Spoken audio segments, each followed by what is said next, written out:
we live right now in a very polarized society. Obviously, things have become so deeply emotional. We open up the newspaper, turn on the radio, look on the internet, and we hear about, oceans have toxic materials, acid spills, industrial accidents, these compounds are dangerous, that compound is dangerous, we hear that this causes birth defects, that something causes cancer, and we're inundated with all this news of how bad chemicals are for human health and the environment. And it's coming at such a fast pace that we don't really know how to deal with it. It's almost as if it's become a Hollywood movie, an epic battle of good and evil. There's industry on one side that is evil, that wants to foster toxicity onto humans, and then there's the environmental groups that are protecting people from it. And I don't believe that's getting at the heart of it in any way, that this is not an epic battle of good and evil, but there's something a little bit more complicated here. And so, it's almost like we're playing a game. I realize this is an international audience, but in the United States there's a game called Whack-A-Mole, in which you go to a carnival and you sit there and you hold the hammer and a little animal comes up out of a hole and you hit it, and then another one comes and it gets faster and faster and faster, and you spend all your time hitting these animals as they're coming up out of these holes. That's almost like what we're doing in sustainability, that the issues come up, we start to address it, and then another issue comes up, and we start to address it, and then another issue comes up, and before we have time to seriously address anything, we've got another issue. Now, ironically, what is the mascot of the American Chemical Society? It's a mole.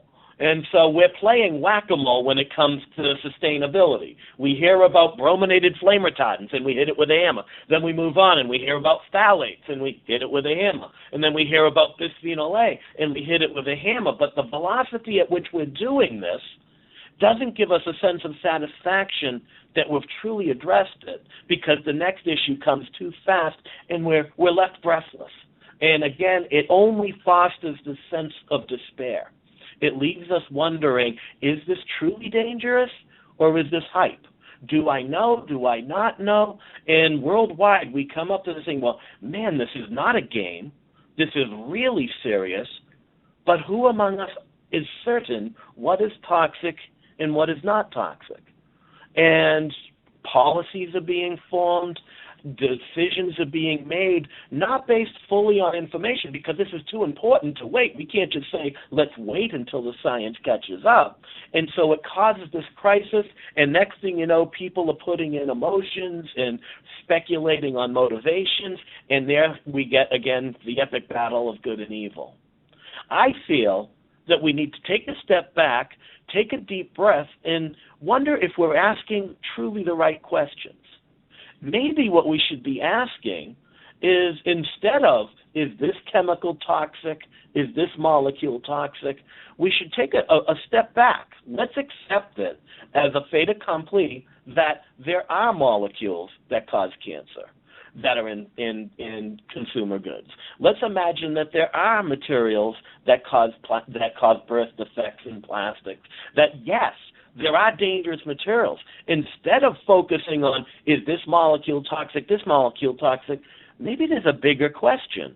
And the bigger question is, why would the chemist make a hazardous material in the first place? Isn't that the heart of the matter? It's not what's toxic and what's not, but why are we making toxic materials anyways? So maybe instead of asking, how do we make molecules, maybe we should be asking, how do we make chemists? And what is missing in their education that causes us to make red dyes that cause cancer, that cause us to accidentally make plasticizers that cause birth defects? If we can get the heart of that, maybe we can address a lot bigger issue. And so I am a chemist. Maybe it's useful to look at my education. I started out as an undergraduate in chemistry, was very, very much into it, very excited as a young child, didn't really know too much about the field of chemistry. It just kind of swept away into the excitement of it all. I ended up in graduate school at Princeton University. I was getting into anti-cancer chemotherapy, published about 16 papers on the synthesis of an anti-cancer drug called Alimta.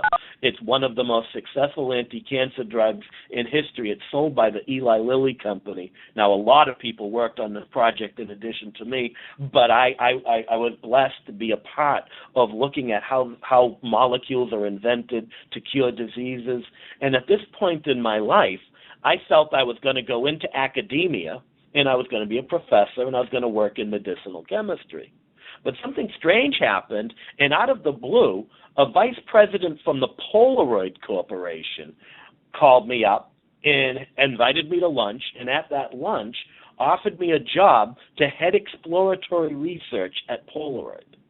Now, here I am, I'm 23 years old. I'm saying to myself, what am I going to do in a manufacturing company? I'm a medicinal chemist. But I was blessed. I was given a great group of people, at about 10 people outside of central research, and I had the opportunity to get patents in many different things, in holography, in coatings, and many different things. And one of the things I came up with, I'm sure that someday I'm going to ask this question and people won't know the answer, but at this point, I assume people know about Polaroid instant photography. It's a camera that you take the picture and a picture appears before your eyes. Well, what I did when I was at Polaroid, one of the projects, what I'm showing you here is a microscopy picture of a Polaroid film before you take the picture. And you can see all these different layers. Well, one of the problems at Polaroid was sitting on the shelf, the molecules moved all over the place.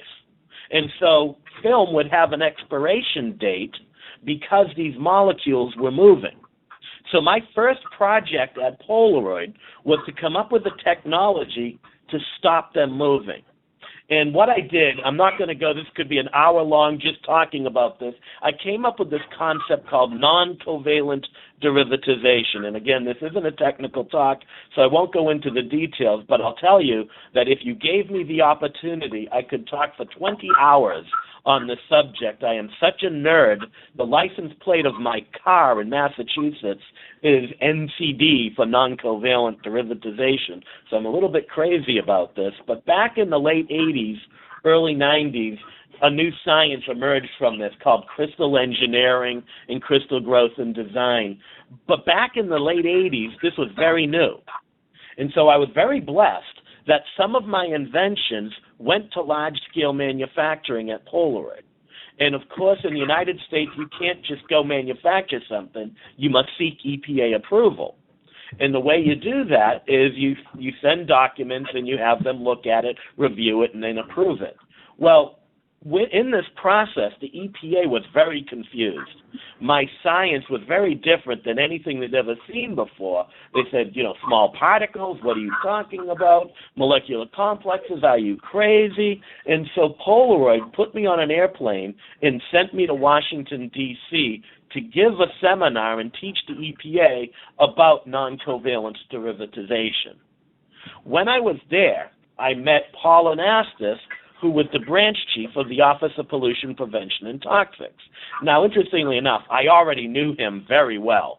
He went to undergraduate with me. I got my undergraduate degree at UMass Boston. He was a co-student and a very good friend. In fact, I was playing in a jazz band with his older brother at the time. So there's his older brother on the saxophone. There's me as a very young kid on the keyboards. My older brother with really nice hair. And the guitar player. Now, if anyone's ever been to Las Vegas, you've actually seen this guitar player, because the person who plays Rod Stewart in Legends is the person who was playing guitar in my band. So I knew Paul Anastas very well, and I could say, wait a minute, Paul. Polaroid used to manufacture this technology, several synthetic steps, high energy, solvents and reagents. Here I've come up with a new technology that is aqueous, that is low energy, non-hazardous, and yet the EPA is making it difficult for us to manufacture. Why? And that's when the epiphany happened. The EPA is into regulating, and they're looking at remediation, recycling, cleaning, preparing. Here I am, a synthetic organic chemist who invented a technology that was not regulatable because it was benign in the first place. It takes a whole sentence to explain that. People weren't really talking about how to make things benign. They were talking about how to protect the environment afterwards or how to clean it up.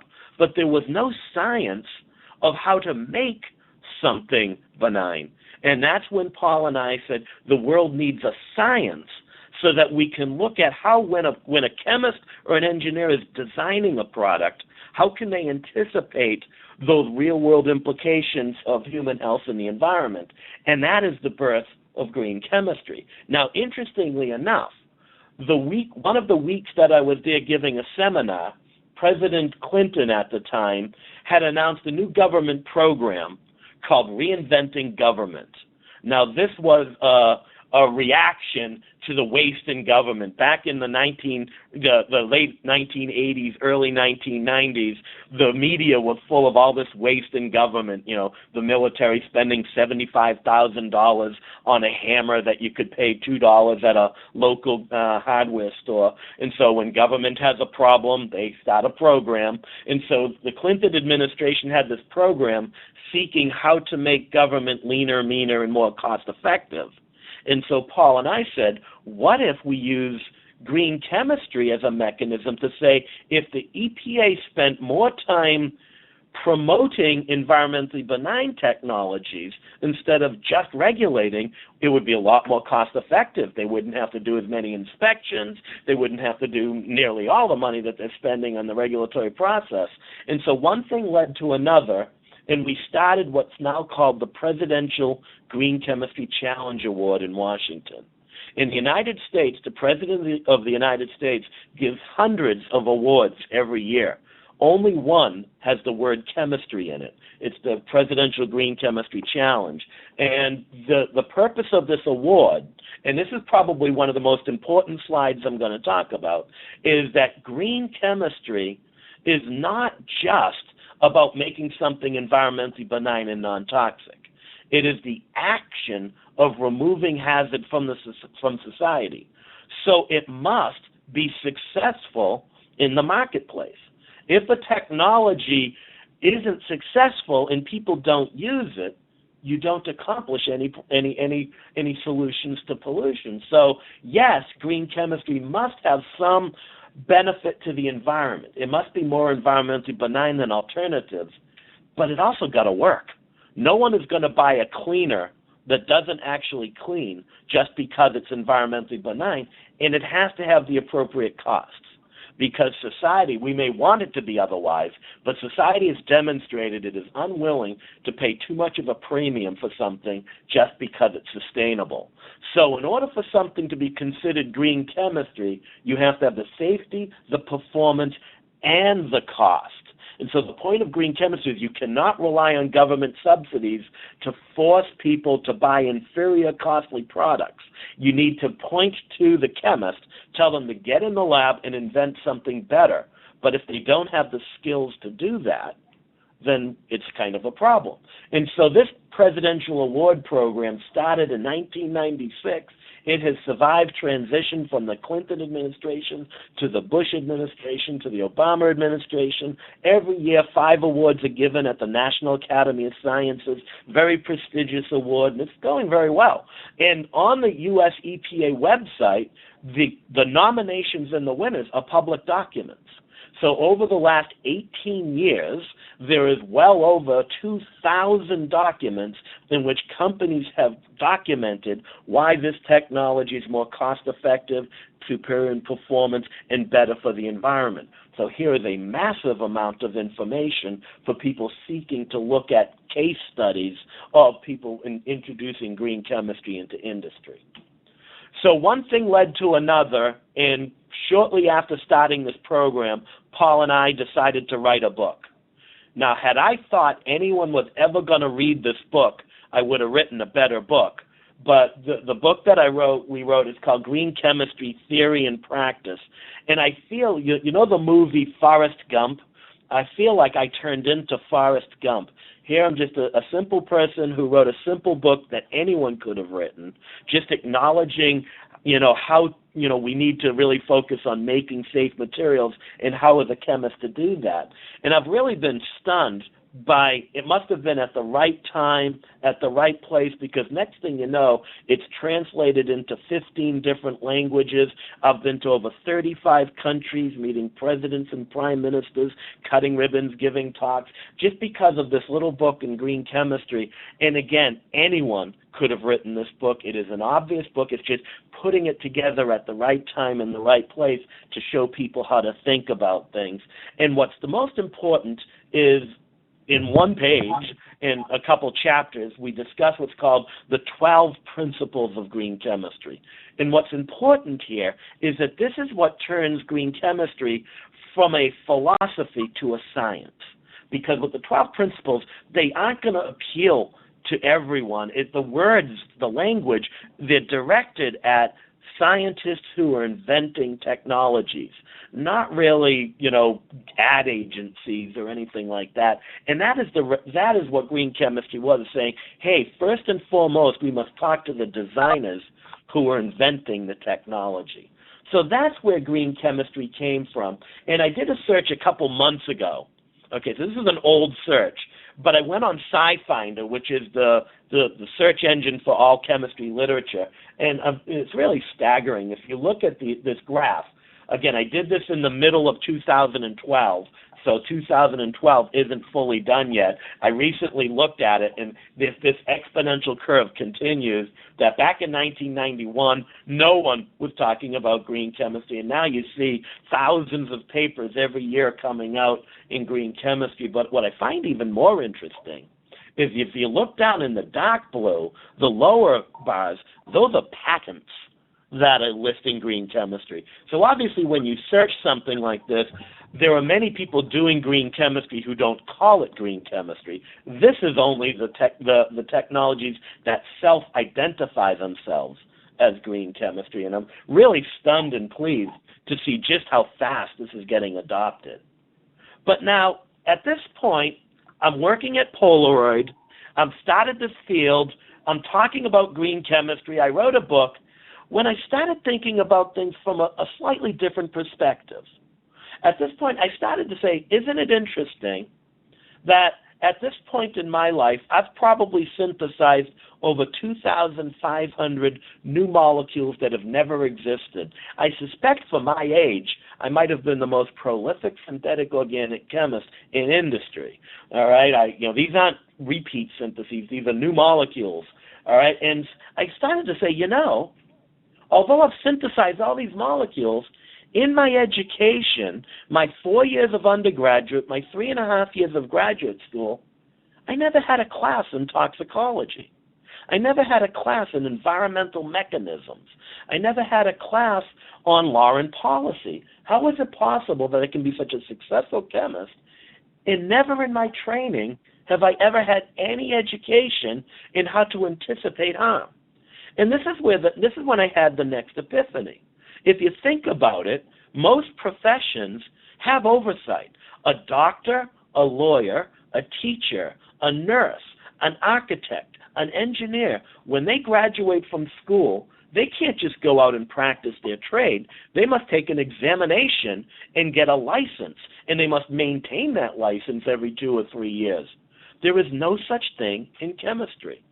Anyone can go out and make a molecule that has never existed in the world before, potentially making the most potent carcinogen in history, and never in their education do they ever have to learn about toxicity and environmental impact.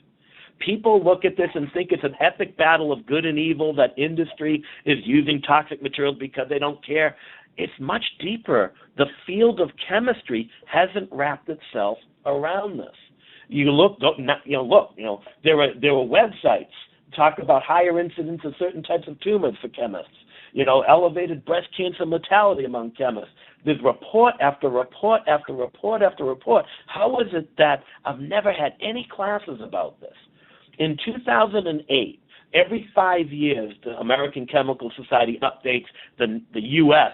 statistics in chemistry. So later this year, there'll be the new statistics. So this is 5 years old, but it tells the point. In 2008, every year, the United States graduates about 18,000 18,000 chemists, undergraduate, 3,000 master's degrees, and 3,000 doctoral degrees. In 2004, more women became chemists than men. What could be more important to the field of chemistry than understanding impact on reproductive health, on human health, and the environment? And yet, right now in 2013, to get a degree in chemistry, not one university in the country, or the world for that matter, requires a chemist to have any training on recognizing toxicity or environmental impact. Yes, there are environmental sciences majors. There are people who major in toxicology. So yes, these classes are offered and people learn it, but the people destined to go work in industry and invent new molecules are never presented with this information. And so to me, that seems to be the heart of the issue, is that we need to look at how we train these chemists. Okay, so after 10 years and a wonderful career at Polaroid, I decided to focus on this myself personally, so I jumped ship out of Polaroid and I went into academia. Now, the full tenured professor, chair of the chemistry department, director of biochemistry, and professor of plastics engineering at the UMass system for 10 years, actually 11, and I started a PhD program in green chemistry. Next thing you know, we have hundreds of students coming in. They learn everything that a normal chemistry program would teach them, but what is added is a one-semester course in mechanistic toxicology.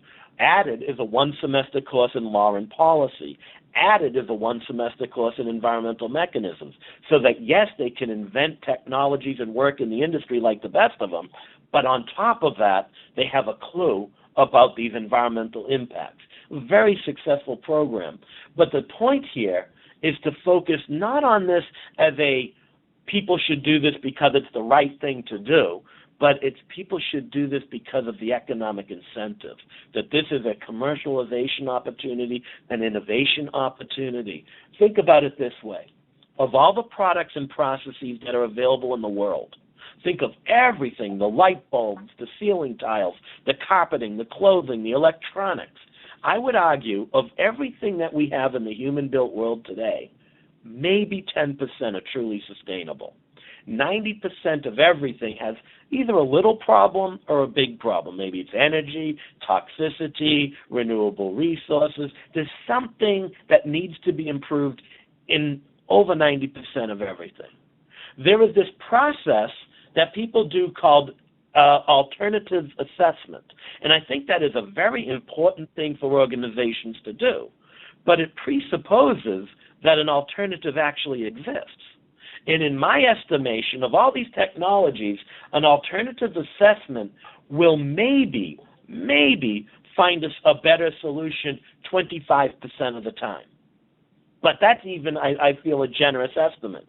So right now in 2013, it is my belief that well over 65% of the technologies that are problematic within the sphere of sustainability haven't been invented yet. So it's not a choice. Companies are not choosing not to use these better technologies. They haven't been invented yet. And that, once you wrap yourself around that and realize that this isn't an epic battle of good and evil, this is a crisis of innovation, it steers us in a very different direction. Because, yes, we need government policy to protect us, but at the end of the day, inventing these better technologies is an opportunity of entrepreneurship. This is where now you can differentiate yourself in the market by having the more environmentally sustainable technologies. Okay, and so it's useful to take a step back and ask ourselves, where do products come from? And it's really important to realize, obviously they don't spontaneously appear from nothing, right? We take molecules and we turn them into materials. We call that basic research. We turn materials into components. We call that applied research. We turn components into devices. We call that development. And when you do that a lot, we call that manufacturing. What is required to do this well? Well, we want to worry about performance, economics. Hey, wasn't that my definition of green chemistry? Green chemistry is nothing new. It's just putting it in a different context of what we've always been doing, performance and cost, and societal implications. So really, if you get down to it and you put the environment in the middle of all this, you've got to ask yourself, where did those molecules come from? From renewable or depleting resources? When the product is finished its useful life, is it going to degrade into innocuous byproducts, or is it going to persist and bioaccumulate? When we manufacture it, when we sell it, when we use it, who is in the best position to mitigate the impacts on human health and the environment? The scientist who invents it in the first place, and it's unlikely that scientist has ever had any training in toxicity or environmental impact. So sometimes people get confused about green chemistry and government policy. And I feel we need strong, excellent government policy. It is very important, and we need to do even better. But green chemistry isn't about policy. Chemicals policy, if you think about it, is on the demand side of this equation. Chemicals policy is coming out saying we need better technologies, we need environmentally benign technologies, and is putting the pressure in one way or another into demanding these technologies. But it doesn't create it. Okay, so you can demand all you want, but if a scientist doesn't invent it, and the scientists don't have the skill set to invent it, the policies ultimately can't work. And so what we need is a hand-in-hand association in which we put chemicals policy with green chemistry, which is operating on the supply side. So if we've got the chemists inventing technologies that are sustainable and policy demanding it, now we have a winning solution. But the policies, in the absence of the solutions, just get a lot of lawyers a lot of money. And so we really need to look at how do we create the groundswell of opportunities to make the policies work. And that's where green chemistry comes in. So what green chemistry is not is the birth of ethics. Long before I ever started talking about green chemistry, people working in industry, people working in labs, of course they cared about human health and the environment. Of course they didn't want to poison people. Of course they didn't want to ruin the environment. But we approached it from a different perspective. What we did is we said, okay, chemistry has to be dangerous, but we'll protect human health and the environment by wearing gloves to protect our skin. We'll wear masks to protect our lungs. We'll wear goggles to protect our eyes. We'll install scrubbers and smokestacks to protect the air, the land, and the sea. So throughout history, we've worked with toxic materials, accepting that we must, and then engineering protection so that people can be safe. And every time we hear of a disaster, every time something goes wrong, why? Because one of these protection devices failed. A tanker truck tipped over, a factory exploded, a material got out. So we've been relying on this, but that's where the problem is. We need to shift our focus. What we've historically done is we've controlled risk by mitigating exposure. And with it, as long as we can limit exposure and everything works the way we want it to work, everyone will be fine. Unfortunately, we live in a world where that never happens, and inevitably something happens. And so if green chemistry is a revolution, it is a shift to focusing not on exposure, but on the intrinsic hazard, and saying to a chemist, if something is a carcinogen, instead of making sure it never leaches out of the plastic, why don't we make it not a carcinogen? Now, this is a new science, okay? Chemistry has been around for almost 200 years. We haven't been thinking this way. We can't snap our fingers and tomorrow have everything environmentally benign. This is going to take decades and decades and decades of concerted effort, so we're going to have to be patient. But that's the point, is to imagine a day when everything is so non-toxic, here's real heresy, that we don't even need chemicals policies because everything is safe. Now, I don't imagine a life where that will ever happen, but isn't it a cool thing to think about? Is that if the chemists get their act together, that we don't need to protect people through policy because it's treated as part of chemistry. I want a product that is red. I want a product that is flexible. I want a product that, changes characteristic when you shine light on it. And, oh, by the way, I want it to be environmentally benign and non-toxic. Right now, that criteria hasn't been part of the design scheme. Once it is, we can no longer even call it green chemistry and just feel that we've done our job. Because, of course, industry gets this. If you have a nasty material and a safe material, it's a heck of a lot less expensive to store, to transport, to treat, to dispose, the regulatory cost, the liability, worker health and safety, corporate reputation, community relations, new employment recruitment. People talk about the barriers to green chemistry. I don't believe it. I think that's baloney. There are no barriers. If you build a better product that has superior performance, superior cost, and, oh, by the way, is better for the environment, people will buy it in a heartbeat. The barrier is the invention of the technology in the first place, not the adoption. And I think we mislead people by talking about barriers in the marketplace. The only time there's a barrier is when we're trying to force someone to use a technology that doesn't really work or is too expensive. So at the end of the day, it's the chemist's job to get back in the lab and invent something better. All right, and so what I did was I went back 150 years of the United States. I apologize. I realize this is a global phone call, but I'm from the United States, so I'm speaking from what I know. I went to the environmental regulations imposed by the U.S. federal government over the last 150 years.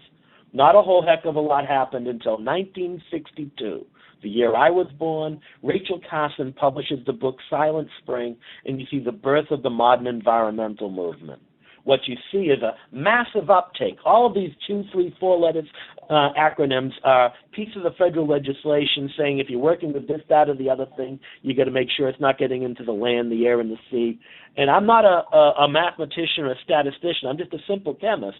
But if I look at this graph long enough, I start to see a trend that environmental regulations are increasing out of control, which isn't good. We need to protect people. So I'm not criticizing this. We need this. But now major companies, an average major chemical company, let's say they have a $1 billion R&D budget. They likely have a $1 billion environmental compliance budget. That companies are spending the same amount of money on their R&D as they are on staying compliant with worldwide regulations. So the CEO of a company says, from now on, I want my scientists to only invent non-toxic, non-regulated technologies. Of course they want that. Unfortunately, not one of those scientists has ever had a class in toxicology. None of those scientists have had a class in mechanistic environmental harm. So although the desire is there, the ability to deliver is not. Okay? So I see the world as a toolbox, all right, in that right now, we have a toolbox that allows us to do amazing things. Chemists have done fantastic things over the years. If you think about it, there's a toolbox that has a draw to making carbon-carbon bonds, a draw that allows us to do oxidations, reductions. This toolbox is jam-packed so that we can do almost anything we can imagine. However, if you imagine a green chemistry toolbox that does those same transformations, like I said earlier, this one's 90% empty. And that's the issue. Because I believe any company, any developing country will certainly open up the green chemistry toolbox first. It just makes sense from a business perspective. However, they're likely to find that the drawer is empty. And here's the problem. It requires not adoption, but invention of a technology. And most companies do not have the capacity to invent. You can't put on an Excel spreadsheet, next Tuesday at 2:30 we'll invent the solution. And so what do? We close the green chemistry toolbox, go to the traditional one, count what is it going to cost for the gloves, for the mask, for the goggles, the lawyers, the litigation, and we add that into the scheme and we use the traditional because we just don't have time in today's business climate to invent the better technology.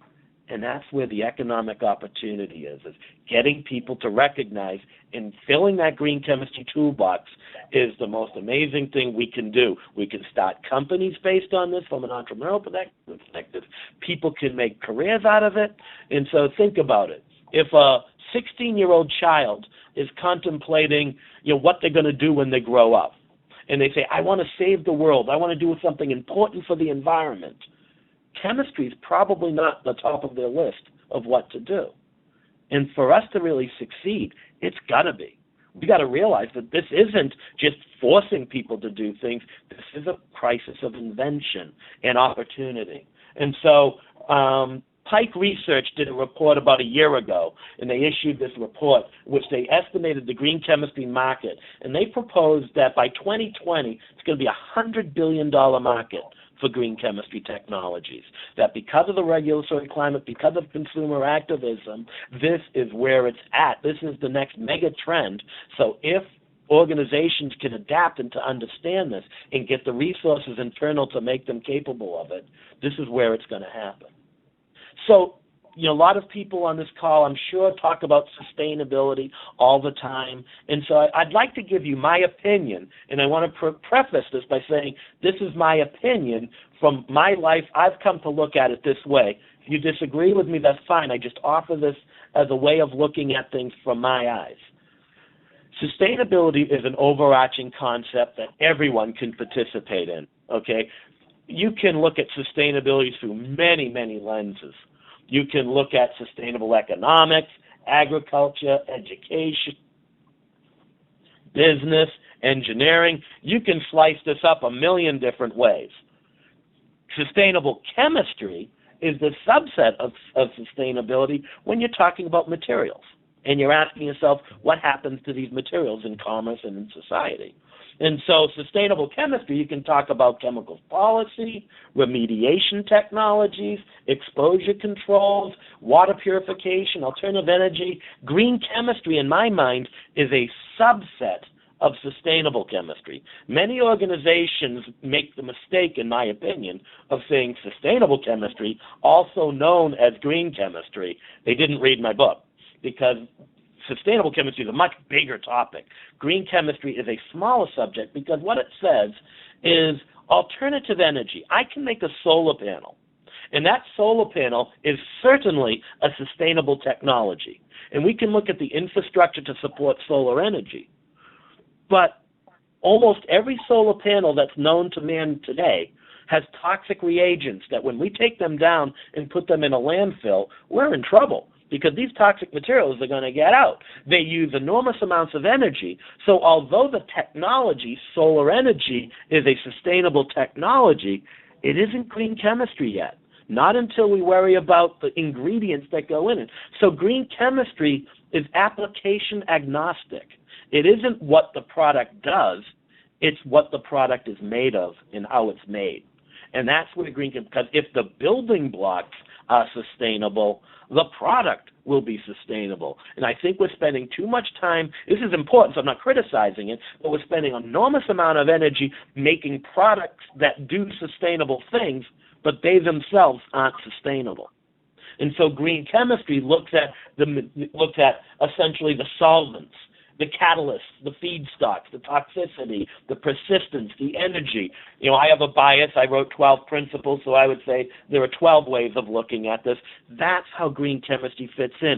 It isn't a panacea. It doesn't do everything. It speaks to the first step of the invention process, the designer, what they can do to anticipate these things down the road. Now, you may be thinking about life cycle analysis. I'm sure people have done this a lot. What I did, I took that graph that I showed you a couple slides ago, and I spread it out. You can see on the left, there's the word environment, and on the right, there's the word environment. Obviously, this is a circle. It shouldn't be seen as a straight line, but it helps for our eyes to see it as a straight line. What I did was I took each of the 12 principles and spread it out over the life cycle. And you can see that some of them address all aspects of the life cycle. Some of them address only some of them. If you're in marketing and you want to put a label on a product, not many of the green chemistry principles are going to help you. However, if you're in research and development in manufacturing, all of the principles address. So green chemistry is a tool to improve the performance, not a measure of the performance. Okay, and so here, I've made a few interesting observations over the time and why this is so difficult. One thing that I find interesting is philanthropic organizations and NGOs spend an enormous amount of money proving that things are toxic. If I wanted to get millions of dollars to demonstrate that some chemical is toxic, I can think of 5 agencies that'll give me enormous amounts of money to inject bunnies and rats and mice and watch them die horrible deaths to prove that something is toxic. If I want to go to inner cities or write books to tell people they should be afraid of toxic materials, I can get a lot of funding to disseminate the knowledge of toxicity. However, if I go to these same groups and say, I think I can invent an alternative technology that will rid the world of this other technology, they don't do that. There is no source in society to fund inventing the alternative. Talking about it, disseminating it, characterizing it, everyone will fund that.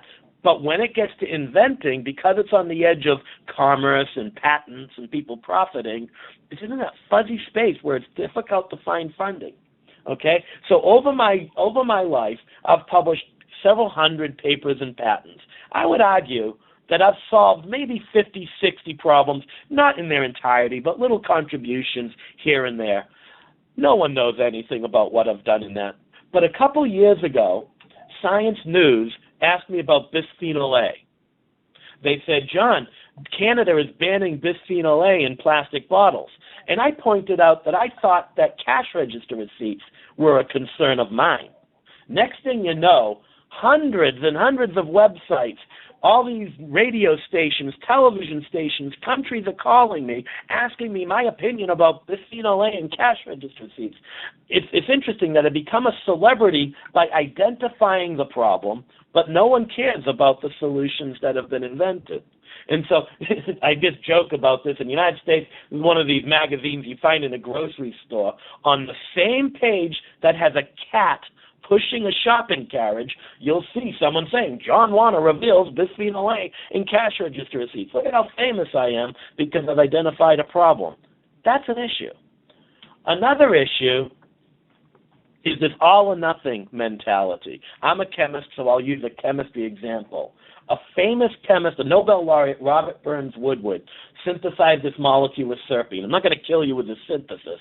All I'm going to say is that if I was a chemist giving a conference talk on this synthesis, and I did this complicated 1-hour talk, someone is going to ask me at the end of the talk, ooh, did this molecule rearrange? Ooh, did this molecule have stereospecificity? What was the effect of pH? Ask me all these technical questions about my talk.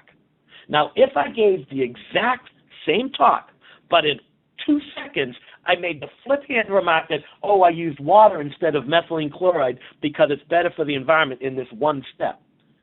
Every question is going to be, well, isn't this toxic? Isn't this dangerous? Isn't this toxic? Isn't this toxic?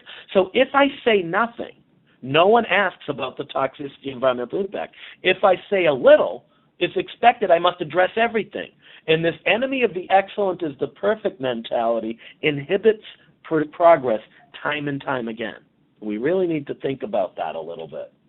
So after 11 years of academia in UMass Boston, in Lowell, and Dartmouth, I jumped ship and I started my own company. It's called the Warner Babcock Institute for Green Chemistry. And what we do here, it's a little bit north of Boston, and this is a dream come true for someone like me. This is a 42,000 square foot facility with millions of dollars of instrumentation, 30 of the brightest scientists on the planet, and all we do is invent. Okay? And so the way I look at it is that people take science and they look at a phenomenon in science, they poke at it, and they learn something about it. People in business we look at a product, look at the market, and understand the interplay between the product and the market, and we call that market analysis. Then what happens is magically we make products. And somehow or another, the science and the business comes together. Now, where we fail over and over again is that every country, many universities, many municipalities create what they call an incubator. They act like a hunter-gatherer trying to find prototypes that are useful. That problem is that usually those prototypes are completely missing the business case and it's just too far gone before they even start. So there's a high failure rate. What Warner Babcock Institute does, we consider ourselves a technology greenhouse, and we focus on making higher quality prototypes in the first place. We've been very successful. We're in all kinds of different business sectors. We have an Alzheimer's drug that's in cognition studies in Finland. We have a hair coloring system. You know, a beetle sheds its skin. It's black. It sheds its skin, it's white, and over time it turns black again. I took that chemistry, came up with a way of looking at the biochemistry so that someone who has gray hair, you put it in their hair, completely non-toxic, completely environmentally benign, it recreates their actual color hair. So that if they had black hair, and it went gray, it goes black. If they had brown hair and it went gray, it goes brown. Here's me. I'm the grayest person in the company, and so I was the guinea pig. So back in February, here's me with gray hair. I put it in my head a little bit later, showered, shaved my beard so I look younger. This is a completely non-toxic thing. It's another technology. And then another example of like asphalt pavement. We've invented a technology to increase the use of recycled asphalt in pavement. This isn't a commercial for Warner Babcock. It's just to try to illustrate that innovation and invention is at the heart of this. What I want to close with is going back to this concept. I think people always talk about three. I myself am guilty. I talked about safety, performance, and cost. But are there really three? We talk about environment, cost, and performance, but think about it. If government regulations are making it difficult to use materials, if people's customers are insisting on a better product, that's not an environmental issue. It's a performance issue. If the cost of using non-sustainable materials is too expensive, that's not an environmental issue. It's a cost issue. And I think sometimes we get caught up in adding environment to the picture when at the end of the day, it's all cost and performance. What we really got to do is instead of inserting the environment as a third leg of a stool, we've got to realize how it fits in with both cost and performance. And this is not asking companies to do something out of charity, but because it's just smart business. But if you don't have a solution, if you haven't invented a technology, then you can't play this game. And all you can do is work with regulations and work with consumer advocacy. If you invent the better technology and it's cost-effective and superior performance, you got a great product. But unfortunately, people get into the politics of it. I've had the luck, both President Bush and President Clinton have given me awards over the years for things I've done. I'm not particularly political. Now, anyone on the phone might know that President Clinton and President Bush see the world in very different ways. And that's okay, because to me, green chemistry is a science. A molecule is not a Democrat or a Republican. A molecule is not a liberal or a conservative. A molecule is just a molecule. And if we realize that the crisis in sustainability is more about innovation and science, then we can start to really do things. And that's where I'm coming from. And I hope that this was a useful presentation to give you hopefully a different perspective.